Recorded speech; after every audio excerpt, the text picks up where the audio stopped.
El senyor Verd va acompanyar els seus convidats entre les cortines d'un llarg passadís.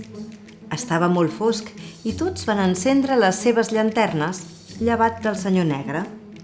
El senyor Verd va descórrer la darrera cortina i va mostrar als seus convidats una porta amb un rètol. El vaig descobrir per casualitat, tot fent neteja. Per sort, està escrit en llatí, així el podem llegir tots. El rètol deia: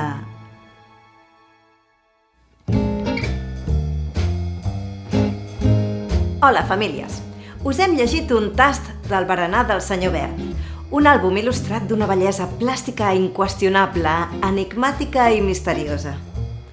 La història ens presenta la trobada entre el senyor Blau, Porpra, Bru, Negre i Groc, a casa del senyor Verd.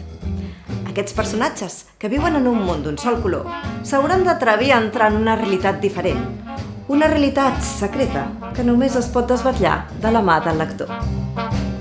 Estem davant d'un llibre inoblidable de Javier Sáez Castan, que Ediciones Ecaré ha recuperat en una edició especial en català.